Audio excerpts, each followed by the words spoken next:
grateful for Marc to be with me today. And I actually wanted to interview Marc for a very long time. And I want to start off this interview on a good vibe. So I actually want to, the intention and idea of this interview is actually to add value to people around me, and also who are not able to cope with portfolio stress, and also inspire the common folks who struggle to get a decent income with so much uncertainty to try and generate more active income, 2x or 3x in an economy of uncertainty. So I wanted to interview Marc because I wanted him to showcase his work and stories to inspire my audience and also take massive action for yourself. So just to give you a backstory of my story with Marc is I think we met in 2019 January at the final sharing event by Rash. But I didn't realize that he was in the front row while I was at the back row until he posted a story on FB. And that surprised me that we are both very growth driven, and we wanted to learn the best of everything so that we can add value to people around us. And that is when we started our story. And fast forward to 2022, now he's my coach, and I'm interviewing him so that I wanted him to actually share with you all like what is his story and what kind of things you all can look forward to in an economy of uncertainty. So without further ado, let me start the questions. Okay, so Marc, when was the moment you found your purpose, and did it come naturally? So how much time it took for you to find it, and what kind of emotions do you feel when you found your life purpose? Yeah, thanks for the question, bro, and happy to be here, right? I think we've gone a long way, right, since 2019, since when met with that event. So damn excited to be here. So I love the started question with purpose, right? But I think it's something that I got asked very often. And I think the first harsh truth, bro, which is I think also for your audience, is there was never like one day that like the light of purpose came to my life. I think that's the first thing I'm to say. It's not like one day I'm like, oh shit, I got it. I know my purpose in life. Right. And I cannot even say that I know 100% right now. Honestly, I would say maybe not. Maybe right now, whatever I love to do, whatever I enjoy, whatever my passion and purpose might be a one step towards something even bigger or something different in the future. Who knows?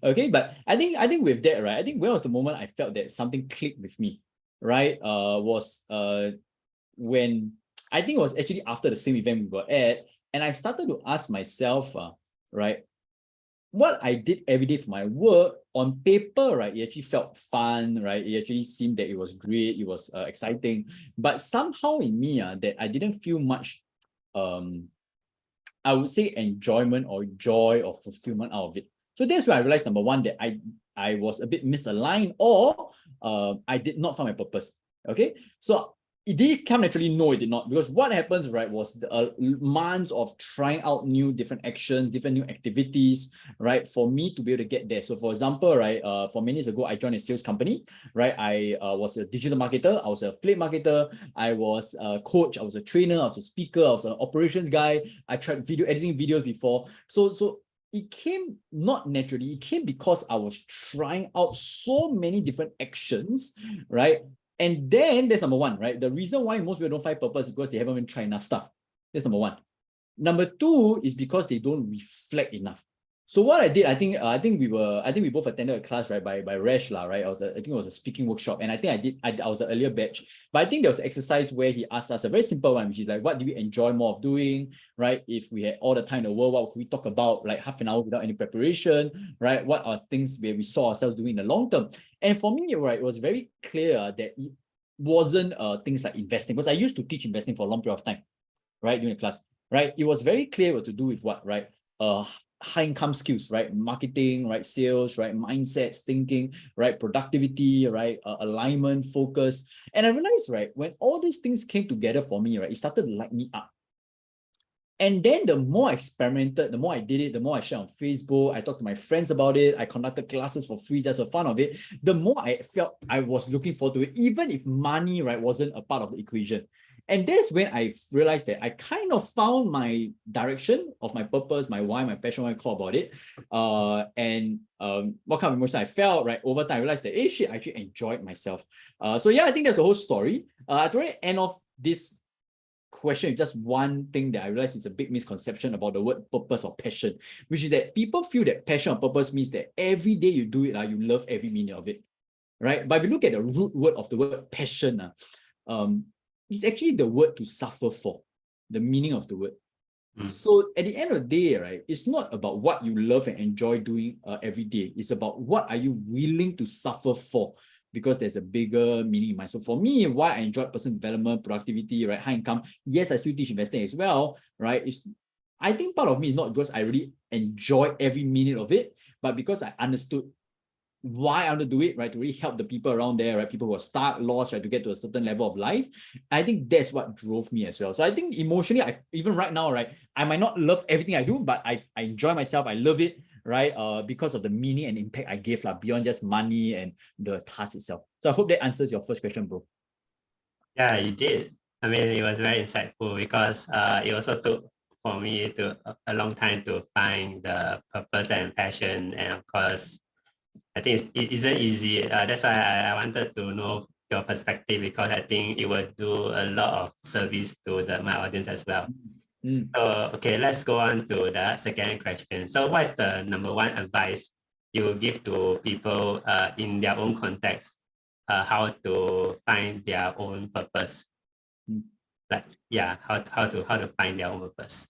Yeah, so tapping on to what I mentioned earlier, right? And that's a great question. A lot of people starting out, especially like graduating, right? Not so sure what to do.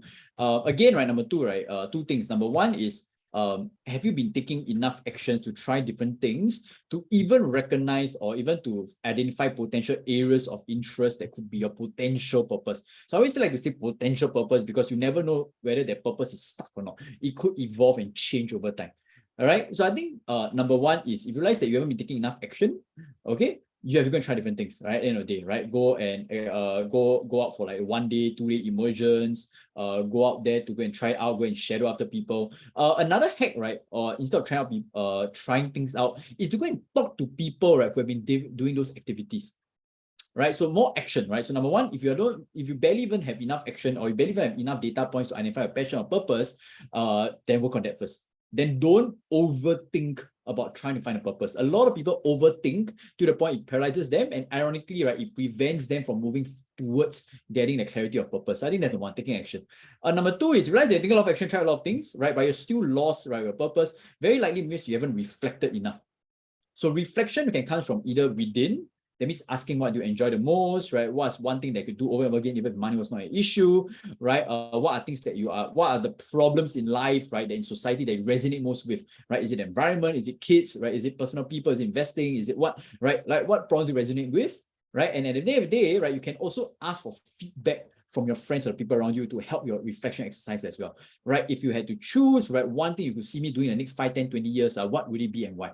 So the more reflections you get in, right, the more you can craft out a mini purpose statement, right? Of course, it's always evolving, but I think that's what can potentially drive you, right, with both action and then reflection as well. That is a very great learning for me as well. But the thing is, like if given a time horizon and given how many actions to take, like what would you suggest to my audience? Like, how should they take purposeful action to actually find their own direction in life? Yeah, that's a good question. So I would say, right, if you think about, I mean, you talk about priorities, right? Of course, you're in my programs, my coaching as well. On a quarterly basis, right, when I was first starting out, right, every 3 months, right, I would focus on one new skill, one new area to develop, right? Where is it? Marketing, training, coaching, speaking, investments, business, productivity, right? About 3 to 6 months, I would hone in on that, number one. And then that's really what I feel, okay, I think there's a good probability that this could be something I will see myself doing in the long term. And then I will go all into it, right? At the other areas, right, I might do a bit of reading. I might go and talk to people about a particular skill, a particular area, right? I might go and try out just for fun of it with a little bit of time.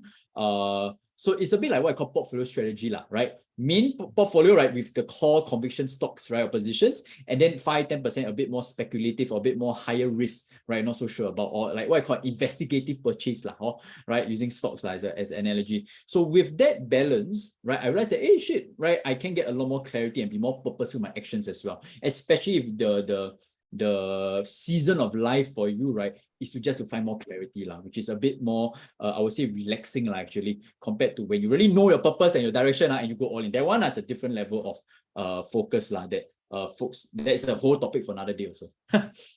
Awesome. I did hear that. Yes. I think Mark actually share a lot of golden nuggets here, as in when you want to find your action and being purposeful, you need to plan for it, and of course do test and trial mentality to actually see what works for you and just feel fast, feel forward. Yeah. So okay, I think you have started your master implementer movement. So what is this movement all about? I mean, I see so many similar programs about personal development, business development in the industry. So what would be your end goal, and how would your first success milestone look like to you?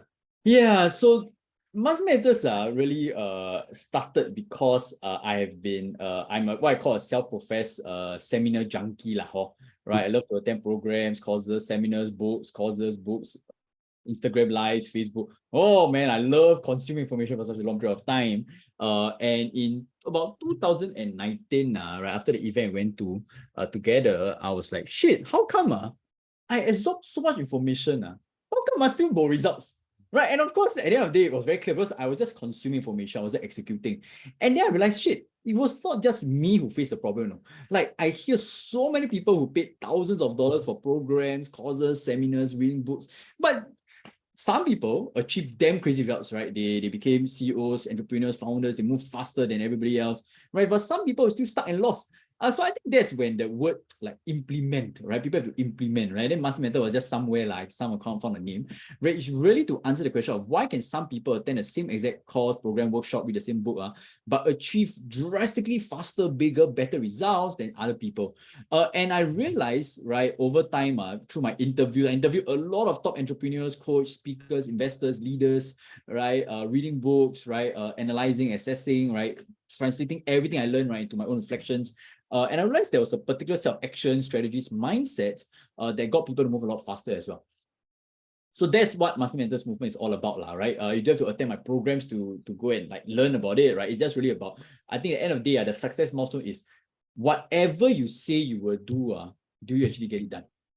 I think that's just the milestone. A lot of people can see a lot of beautiful stuff like I will get this done by tomorrow, I'll get this done by next week, right? I will achieve, I will write 5 posts, right? I will do 10 Facebook lives by end of the month, right? But how do they even do it, right? I will attend this program, I'll execute and get the results I want.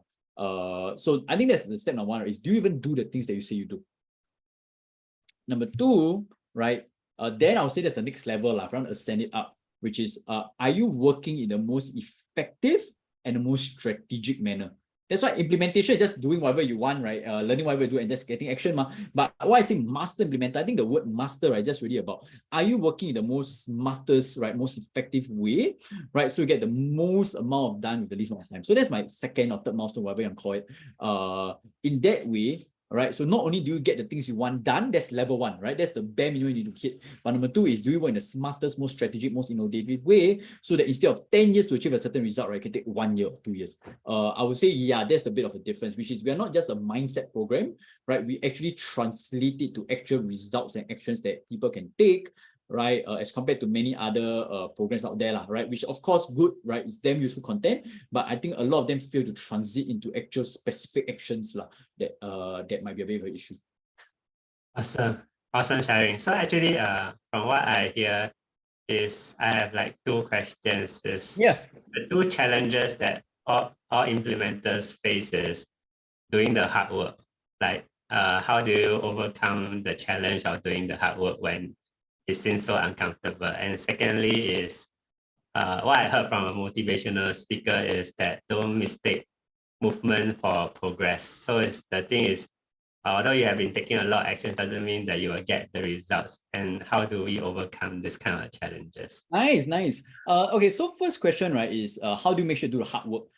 I would say it's probably two ways. Number one is, okay, so both ways to see it, right? And I like to always look at it from dual manners. The one thing is, technically, as long as you're in Singapore, Malaysia, right, and stuff, you don't have to work very hard to get a certain level. And I'm saying with respect because I know sometimes people are struggling and stuff, but at the end of the day, right, I would say the biggest thing is, do you know why are you working so hard? So if you're not connected to your why, right, so a lot of the people I interviewed, right, like 8-figure entrepreneurs, marketers, investors, right, CEOs, it's really, they are very clear with their why. And their why don't have to be their big grand vision I'm talking about. Sometimes the why can be, I'm working so hard right now because I want to develop a certain skill set which should allow me to have a better life in the future. So a lot of the reasons why people work hard is because they don't see the reason behind it, they don't feel convicted, and that's why they procrastinate. So for example, for you, right, I know you work freaking hard, right? You exercise, right, to be freaking healthy, you lost a lot of weight, you are taking care of your family, you're working hard to achieve your grand vision of helping to solve income inequality, right? Because you know your fucking why. A lot of people don't, right? I think that's number one. And again, like I said, you don't have to overthink your why. Not everything will be so grand. At least you understand why you're working so hard. And then once you know why you're working so hard, you will then understand what are the prices you are willing to pay to work so hard, right? I want all this. I understand that some prices for me to pay, right? Maybe less time with my friends, maybe less time to sleep, less time to relax, less time to Netflix. I understand this is the price I have to pay, and that's why I'm working so hard. So what happens is either that you don't have a big why, or you don't have a strong intention behind working hard or the action. Number two, right, is you might know, but you fail to really have a good understanding of the prices you have to pay, the commitments you have to. So a lot of people that say take a big game about their why, but they don't take any action, it's because they just didn't realize that success doesn't come just by talking about it, it's about actually taking action. That's number one. So number two is, so I would then reframe, right, about how can I make that hard work become less hard? Or how I can make that hard work to become more enjoyable. So example, right, is when I used to OT for my job in the past, I never whine. I actually enjoyed OTing. And why is that? Because my OTing, number one is I will never work till like 2, 3 a.m. Right? To me, that's not, because I want to enjoy my life, I want to chill, I want to watch my movies, right? I want to be like at the point of time, I want to do my side hustle. What I'll do is I will do my extra OT work every Saturday at morning. I'll go to maybe a Starbucks, to a cafe, to a library, right? And I'll do it in a very relaxed manner. So my morning routine for my OT work in Saturdays is I will go Starbucks, right, or cafe or coffee shop. I will go and read a book. I will go and watch a quick comedy show just to relax, eat breakfast first, enjoy myself, put myself in a nice setting, and then I'll do my OT work. I'll listen to my favorite music, right? I'll listen to my favorite song. I'll go to my favorite seat. Sometimes I might chill my friends along to do work with me, right? Then we can just do it together, talk together, right? Share together, have lunch, have dinner together after that. And my old team work became so fun until I started looking forward to it. So I think this is just one example of the many ways of how some hard work, if you do it while having fun, setting up your environment, right? Doing it with somebody else, right? Creating activities, right? That's how you make the work less hard and you can enjoy and do it a bit further. So even like another quick example is something that I don't like is actually to clear my files on my digital laptop. Very boring, very tedious. I rather do my work. But what I'll do is I can do it while listening to a podcast or listening to songs that I like, right? Greatest Showman, Avicii, right? Whatever songs, right, that I like. And then the process becomes more enjoyable as well. So that's how I actually make sure. So number one is, of course, there are some things you must work hard, right? A bit tough. If you want to go, you have to go and work. But once I get clear on that, how can I make that hard work more fun so that I don't have to feel so forced into doing it? There, bro? So how about the second question when we say that don't mistake movement for progress? So like, have you been like taking a lot of actions and you see no results and you feel like demoralized ever before? Yeah, so I would say, right, the reason why a lot of people feel demoralized with their actions is because of one big thing. They fail to recognize growth, right? And it can be a lot of reasons, which can there be a whole other 1 hour interview, right? Because why they don't recognize growth, right? Maybe they want results fast. And I get it, because sometimes I know marketers and people tend to sexify things very fast, right? But sometimes it might be the raw, brutal fact that you might be slower than other people. But the question is, does that mean you are a bad person? Does that mean you're less worth of a person? Maybe not. But a lot of people try, they treat it emotionally. They're like, I'm slow because I'm a slow person. First by identity, they start beating themselves out over in their head, and then they start crushing. But maybe you're just slower because why? You're more meticulous, you're more detailed, right? You want to make sure everything is done. Maybe you have a bigger sense of integrity that you want to have a quality product before create out. That's fine, right? So I think why people are demoralized is because they fail to recognize that sometimes that results might take longer than what you initially expect, which is very normal. Okay. About continuing, right, to do it. The second thing is, are you constantly taking in feedback, right? So of course, we talked in my workshop about 3 types of feedback, right? Feedback from yourself, feedback from other people, and feedback, right people, right? There's feedback from million people, right? They can give a lot of feedback, but whether the right person, another thing, right? There's a whole other thing. And feedback from the actual results, right? So if you're taking all this feedback, some people taking feedback very well, but do they even translate it into a shift of action? So I think that's number 2, right?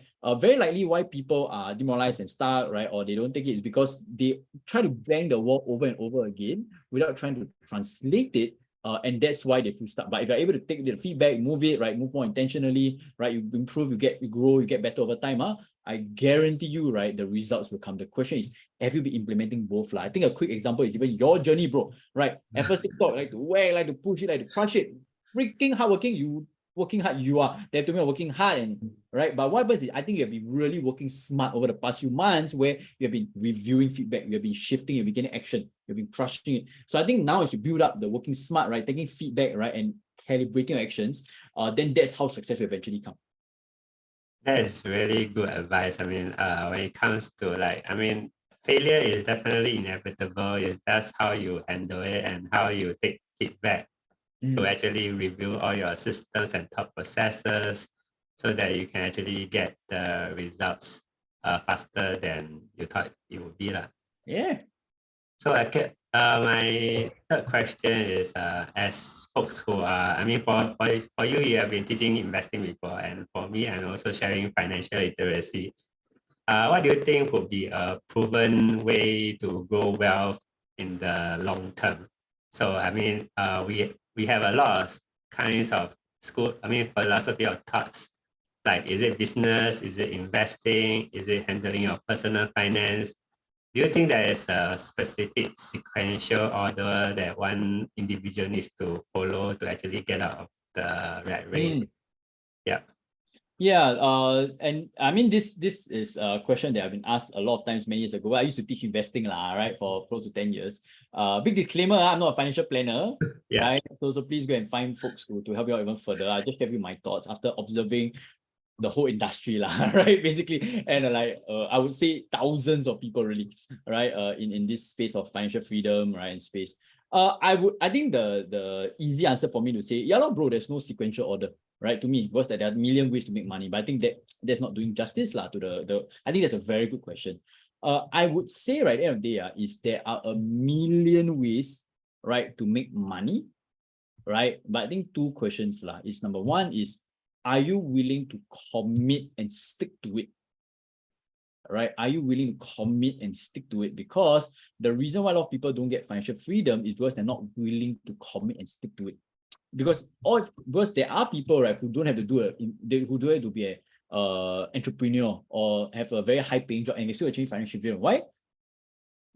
Let's say you make $3,000 per month. Just live with $500 per month, right? In terms of really saving money, 2.5K, put in S&P 500, and you're done. 40 years later, you'll probably retire, as an example. So that's one way. At the same time, right? Some people, they can be rich by even having a $3,000 expense every month. Why? They, instead of focusing on saving more money, they focus on growing more money, right? Through side hustles, right? Giving tuition, building a business, right? Optimizing their points, their interest rates, right? So there are millions of ways. The question is, what are you willing to commit and stick to it? But that brings to a deeper question, which is, what could be the most optimal, right, or aligned strategy to you? Because, for example, I have friends that love saving money, right? Then go and optimize on saving money, right? Go and optimize on saving as little as possible, investing the rest, right? And then they can get financial freedom. On the other hand, for me, I will never think of wanting to optimize every single percent interest rate lah. For me, not my priority. I will ask my friends for help, but I will never go and research on it. I'll think about growing more money, maybe reinvesting it, or continue working on my building my system, scaling it on my business, and then that's how I achieve my financial freedom. Right? But what's the most right for me might be different from what's most right for someone else. Because if my friend, right, is willing to tahan for 30 years, right, to do it, right? That's great for him. For me, right, maybe I want to do it in 10 years or 15 years. Then I probably will be more active. So I would say number 2, right, is what works for you the most, right? I would say that's the end of the day. So once you have these 2 clear things, right? Number 1, is it something I commit and stick to? Number 2, is it the most optimal for you, right? As much as possible. Then you can develop what I call like a mini, like a financial game plan or financial thesis. And so when you craft it out, you follow it, right? And then that's when you get financial freedom. The problem is a lot of people, right? They just follow whatever people tell them to do. Right? Invest your way lah, do e-com lah, do side business lah, right? Affiliate marketing. There are a million ways, right? But the problem is because you're not grounded with your own style, your own strategy, your own game plan, right? That's why you are always failing. That's why you're always not achieving towards where you want. That's why you're always trying a new thing. Because why? You're not grounded with what you want in the first place. So yeah, I hope that helps, bro. That is amazing sharing. I think you mentioned one keyword, which is commitment, because that's something I always reflect also, like how committed you are to your own thoughts and your own why. So some people who just go into a game plan, and once they see it failing and they don't stick with it, they just get out of it. And that's why they often go through the failure process so many times. And that's why we need to always ask ourselves the questions is how much of commitment should we put into this action? Right. That is great sharing. So okay, so how will you help someone to actually earn as much as active income as possible if he or she desires? Let's say, this question interesting because there are a lot of ways, right? Sorry, you're saying something? I was saying like, because some people are just okay with 6K income per month. Some people want 10K income per month. Some people want 50K income per month. And some people are so ambitious to say, I want 100K income per month. So like, is there any hacks that we can actually adopt to get the income that we so desire? Yeah, I'd say no, this is a extreme broad question. So you can go deeper if you want to, right? But one thing I learned, right, even from Charlie Munger himself, is that typically the first 100K to make, whether is it your active income or side income, right? Depending how you want to approach it, will typically be the hardest, right? Because you are starting out, right? People don't really know you, don't have much credibility, whether in your career or your business or side hustle. You really have to trade time for money, or you have to go all in, right, to get results for people, even though they're not paying you very high amounts of money. Because why? Your first priority is either to generate as much active income as possible so that you can use it to reinvest, right, in resources, into people, into systems, into automations, into even greater learning and mentorship, right? That's one. Or number 2 is so that you can build enough credibility and proof to charge even higher. Okay, so if you want to talk about help someone to earn as much active income as possible, I would say, I mean, there are 20 questions to ask, right, basically about this, but it's starting out, right, realizing that it's really about putting time, right, get to a certain space where you can either reinvest, right, into greater growth, right, greater team members, so on and so forth, or like outsourcing, right, especially the areas that you know you're not so good at or doesn't generate as much revenue income as you like. Or number 2 is, right, get enough credibility and proof so they can charge even higher. Right, so I think we also know one of our coaches, the youngest coach right now, right, 19 years old, right, making about 3K in less than 2 or 3 months. I think recently his setup fee used to be maybe about $500 or $200, you know. Now he's charging about 4 figures in just about 2-3 months, right? Because why? He has gotten credibility, he's gotten proof, he has really proved that he got a success story. That's one way, right? Number 2 is for me, right? I chunked my way, right? I grew my part-time job, right? My full-time job, just crushed it, right? Just put my time, effort into it, right? Now a bit of savings and I reinvested into coaching, to programs, right? I don't know from Melvin, right? Which it costs at least about half a year of my initial salary when I first graduated. And I was able to ramp up a lot faster as well. So I guess active income will also depend on whether it's your short-term context, your long-term context, like what's your goals. But I thought in the end of the day, right, is initially it's going to be working like shit. After that, right, once you get through the resistance, I want to stop, right? The resistance, I want to push up, wow, it becomes a lot easier, right? No matter which path you choose for active income. Oh, that is cool sharing. Actually, what I hear from your answer is actually is to scale the result so that you can scale the income. Am I hearing right? Yeah, and then the problem is a lot of people try to scale too fast. And even I was guilty of it before, right? I think then my mentor Mel was telling me one thing, which is don't scale mediocrity. Right? Mediocrity. Yeah, so what it means is get good on the things that you are, get great and good on things that you are first, right? And then go and scale them. But a lot of people try to do it too fast, I would say. And I was guilty of it myself. But as you start focusing on what you're good at, you have a good base, right? You offer something that's of value, people want to charge. Then when you scale and learn it, and then you can start focusing on your areas that give the most impact income for you, then you can really ramp up your level of active income at the end of the day. And it could even be semi-passive income, right? If you realize. Wow, that's an insight that I never thought about. So it's like don't scale mediocrity, something that you don't want to be like and you're trying to scale it, is it? Yeah. One quick one, before I move on to the next question. I have one friend called Bjorn, right? And he used to be a sales engineer, right? He used to be a sales engineer, did pretty well, got even like extra transport allowance, so he's making quite good money. But he was like, hey, I want to make sure I have options for myself. So every Saturday whole day, right, he'll give tuition. So that will give you maybe extra 1 plus 2K per month, right? On top of his really pretty good income. And what happened is, what he'll do, he will use the money, right, and use it to invest and grow, right, by investments, right? And what he did is continue working on his free time to work better on investments, right, get better, right, engage in his community and stuff. Right now, he's a full-time investment analyst. But it would have happened if he didn't get the experience and funds, right, from his active income, right? He took some sacrifices for his income, right? Move in investments, got experience, growth, learn faster, right? Work better, right? To become who he is today. So, and then his active income is even further. So we realize that at the end of the day, right? Sometimes people call it scaling versus business, right? But even from career perspective, right? Once you have more income, you have more options, right? You have more credibility, right? And then, right, you can move up even further, right? If you do desire it at the end of the day. Wow. Okay, cool. More income, more options. Yeah. Scale mediocrity. Yeah. Something I can take back. Yeah. Okay, so my next question is after you interview so many successful investors and business folks like Melvin or other people, what is 2 or 3 common characteristics that you see them helping them to succeed better? And can the common people, in my audience, replicate this kind of habits or characteristics into their daily lives? Yeah. Do you think is the question more for just investing or like general life?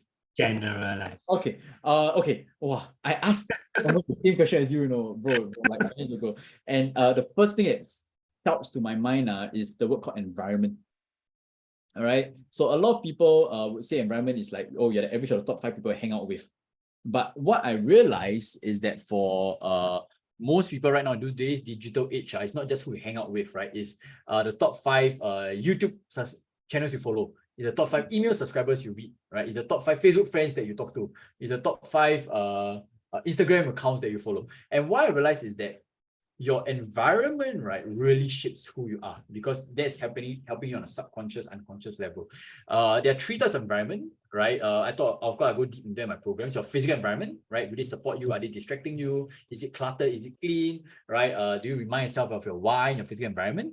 Right? Number 2 is, of course, what I talk about your social environment. Who are you hanging out with? Right? Are they people who are driven? Right? Are they people who are relaxing? Right? Or content? So either is fine, right? Depending on what you want. For example, my mama don't have to bother hanging out with people who are very driven and hungry. Why? Because she's want to retire already. So she doesn't have to go and hang out. So the environment is also based on what you want at that point of time. And then digital environment, right? Which is, do you optimize your Facebook feeds, right? Do you optimize your Instagram, your Twitter, your emails, right? To be a lot more beneficial for you. I think that's the one environment.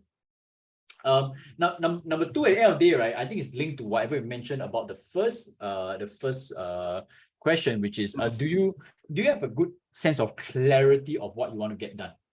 Because if you don't have intention behind your actions, right, you won't give your 100% most of the time, right? Or number two is you might give up, you might be flimsy every time there's a challenge, there's a struggle, right? And then you have to restart and give it up all over again. Right, and then that's a big waste. So I think number two is get a bit of clarity. Don't be perfect, right? Get clarity of why do you want to do, what's your perfect lifestyle in the future at the end of the day, right? What's your main expenses, right? What's the income goal you want per month, right? They can give you a certain lifestyle, and to have emotion right behind it. Number three, I would say, and it is something that's helped me tremendously over the years, which is really to get coaches and mentors, right? Because why? They help you create, I don't want to say shortcuts because that has some negative connotation, right? I would say smart cuts. There's a book called Smart Cuts you can check out, I think by 𝐶𝐮𝐞𝐬𝐭𝐢𝐨, where it's about what are the 1 or 2 ways, right, you can take that can give you crazy amount of leverage and results, right? So when you get coach and mentor, it's one of the smartest smart cut, because why? If they've gone through what you did before, if they've achieved what you really wanted, and again share with you the lessons learned, the mistakes to avoid, right, the things you have to do to achieve it, right? Why not? And I was very influenced by this because I am a heavy watch of this show called Shark Tank. And yeah, I mean, some companies can do it by themselves, but most companies that they invest in it, right, they can grow so much faster, right, without those sharks. And this is something I've approached to my own personal life as well, right, whether it's my health, right, my relationships, my business, my personal productivity. I always have a coach. If I'm serious about growing at the area of my life, I will always have a coach or mentor, right, on some level. Some people I know, right? Oh, how about I don't have the money and stuff, right? Of course, you can still have books, online courses, YouTube videos, right? You can work on that. Don't try to do it by yourself. Or number two, I will always talk about being resourceful. So whether some of my friends, right, have what I call revenue, income-based compensation. That means they do have the fixed income, but they say, okay, let's say 5% of whatever money I make, right, this is your compensation. And some people will take it up. So I'll say be resourceful as well, because at the end of the day, so for example, most people would rather take a plane to Bangkok for the holiday. Right now, instead of walking all the way there, if you take 30 days, right, 30 hours, I don't know, right, which is going to be painful, costly and stuff, but most people choose to take a plane. So the question is, why wouldn't you choose to take the plane, right, towards your own success at the end of the day in life? So I think that's what I would say. This top 2 traits, right? Environment, finding a why, and a bit of coaching and mentorship would do wonders for yourself. That's amazing 3 points. And I totally resonate with that word environment, because that was what I practiced for over the past 3 years, always finding better environments to be in. You mentioned three kinds of environments, and actually I optimized all 3 of them. Nice. But what would you advise someone if they have a bad family environment? Oh, wow, this one. Yeah. Disclaimer, right? I've been very fortunate to have a happy family environment, right? Or I don't think they really understand what I'm doing because they're not entrepreneurs, right? But at least I know that they're not toxic or they're not talking me down. So I just want to give a big disclaimer. So what I share is more based on experience from other people, right? Talking to my coaches, mentors about what they would say or what they would handle it if other people faced it. At the end of the day is minimize contact. And it sucks because I know that people are like, why are you not caring about family and stuff? But if your growth, your success, your fulfillment is important for you, right?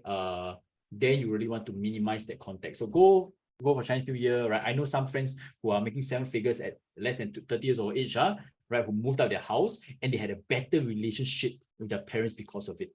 The reason why it's a bit of a taboo, because I think Asian culture do kind of expect you to live with your parents. But in America, if you're 16, 17, 18, you probably have to move out already. So I think it's just more of the Asian culture. It's like, you must be with your family, right? Which is great. But if it becomes toxic and it's not helping you or serving you in life, you might want to minimize contact either by moving by yourself, right? Yes, you can go home, right? Have your dinner, right? Schedule it if you have to, right? Go out with them if you have to, but after that, minimize contact. Don't talk about too much about it, so that they don't put in that negative portions of you. So I think family is so you can choose your friends, you can choose your family, right? So family, right? I get it, there are family commitments and stuff. I wouldn't go to a point of totally exiting them, right? For most families, unless they are super toxic and they're abusive, right? But most of the time, right? Why they are not a bit supportive and stuff, just because they don't understand. So it's either you try to minimize it, all right? Or number 2 is yes, try to explain why you're doing what you do, but don't have to expect them to totally agree with why do I do. They just have to respect that you do. So I think that's more down to expectations at the end of the day. Cool. Yeah. Actually, what I learned is actually since you can't choose family, at least don't choose the other environment wrongly. Oh yeah, of course, definitely, bro. I totally agree. Yeah. So of course, all this with the context that your friends, the growth environment, you are really optimizing it. Family just sometimes I know people heart pain their family, then they I say sometimes like this sort of suggestions they'll be like, but doesn't mean I'm disowning them and stuff. Then I'm like, it's a expectations right at the end of the day. Cool. Okay, so I have two last questions. So for people who actually like hate their jobs, or probably they don't really like their jobs, they're just living the 9-to-5 life, moving through the motions of life, eat, sleep, wake up, do work. Do you think they should resign and find a better job that is more aligned with their strength, or should they do something like a side hustle? Because sometimes I think people lose this clarity and direction. So because you are coach or master implementer, I want to get your insights, like how do you know who can do what and what not after getting to know them better? Yeah, I'd say if you really hate your job, of course there's a degree of hate right, which we have to contextualize. But if you really say, oh, I cannot see myself doing this for the long term, or this sucks, I'm feeling so freaking irritated every day, pissing me off, I say it's not a bad choice to first prioritize switching to a role that's a bit more tolerable at the very least. So maybe let's say you're engineering, right?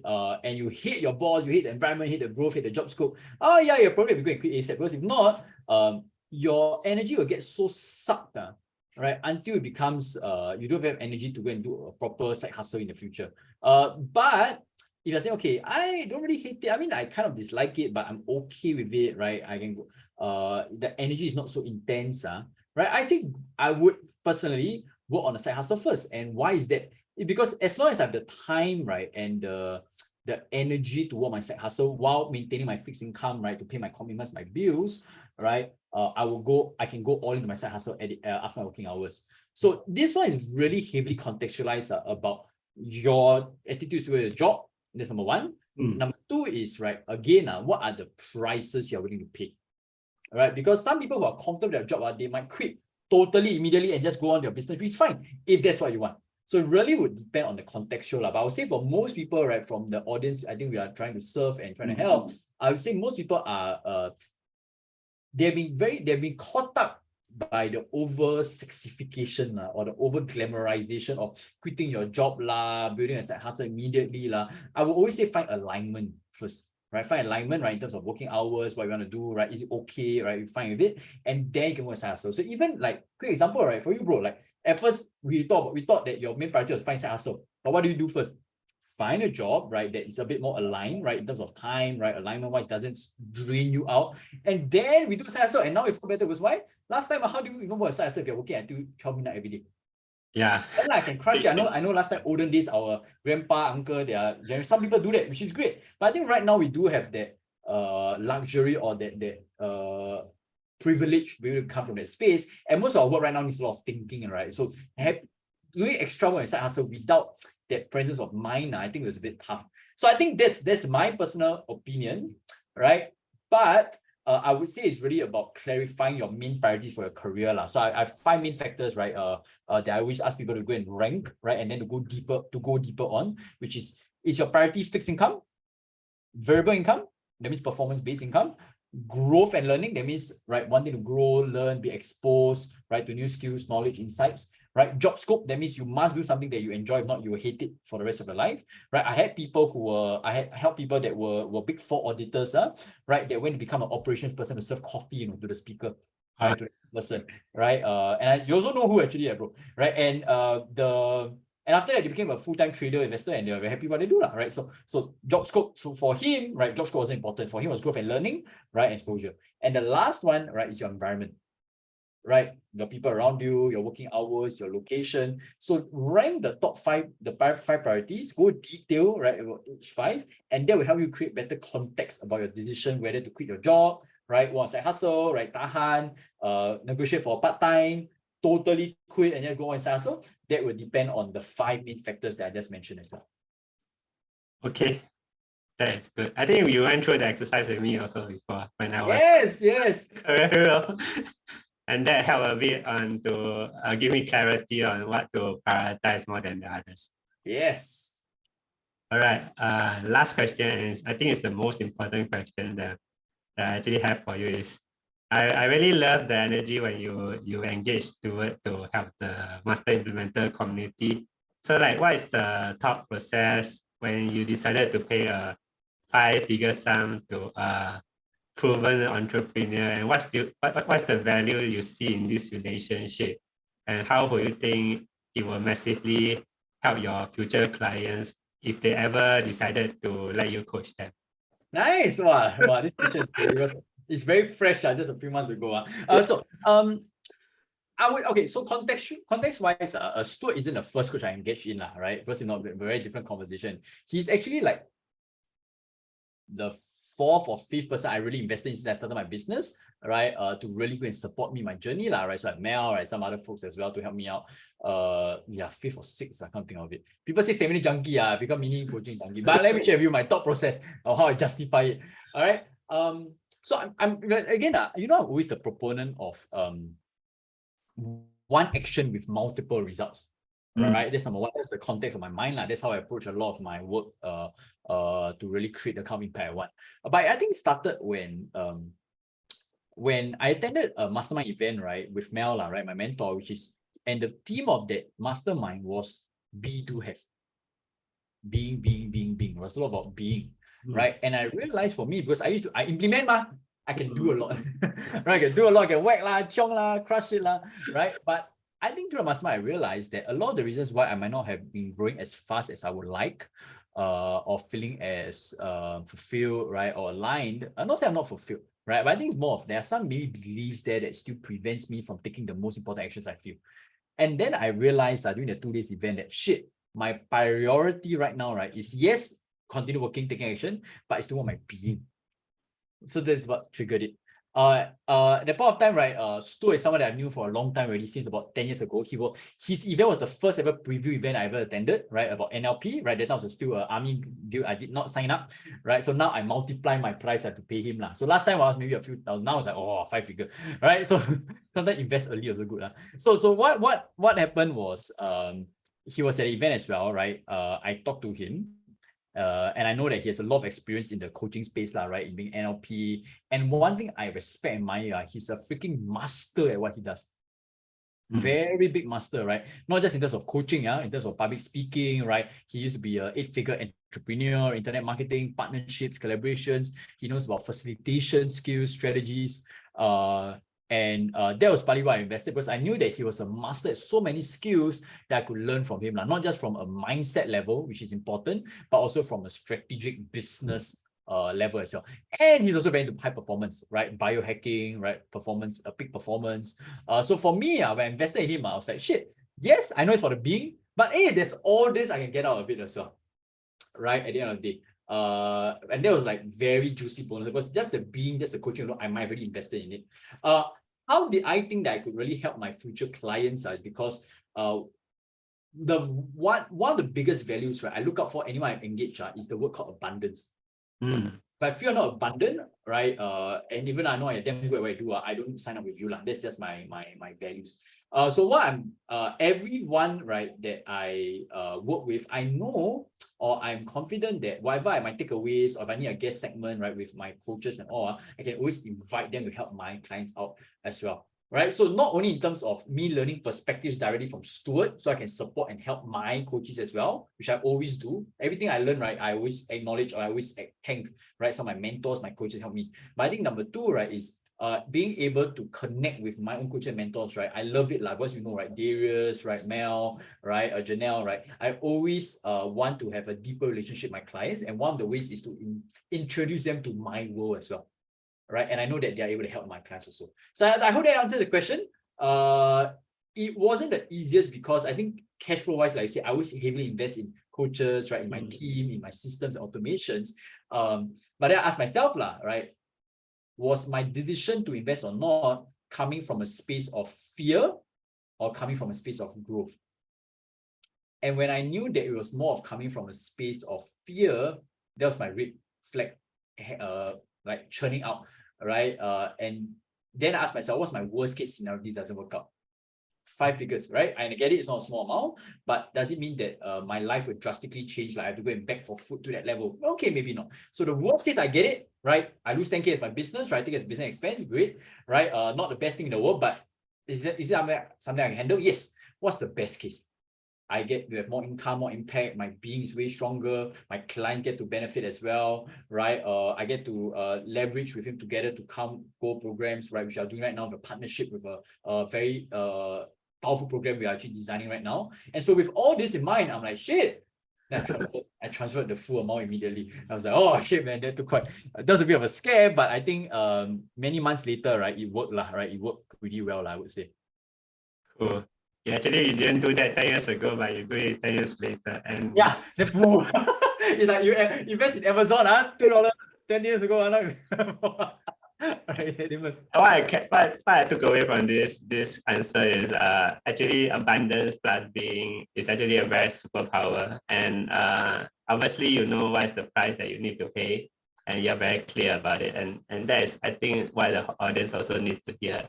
It's like, yeah, emotionally not the easiest sometimes, but I would say and Stuart also thought it right interesting, but always ground yourself to ask yourself which is why are you doing all this? So I think when I grounded myself with that question, I think that really made it like cannot say no already lah. So emotionally I get it's tough, but I feel that I think we both resonate lah, right? A lot of the success, growth, fulfillment in life comes from making decisions based on growth and courage lah, rather than based on decisions of fear, right? And scarcity, right, of sorts. So I think at the end of the day, right, even back then, even right now, I'm still scared, right? For sure, right? Did it make a decision, but I know for sure what am I doing this for, and that's why I go for it. awesome. Yeah. Okay, so let me end this interview on a good vibe as well. When I ask you if you have any complimentary resources for my audience to take small size bite-to actions so they can actually test and see some results for themselves. Yeah, so I think I have two. I've seen the link. So I think number one is this thing called the 5P blueprint, right? That I put out, and it's really a combination of the past 10 years I've learned about productivity, high performance, fulfillment, right? There are action steps there, there are examples there.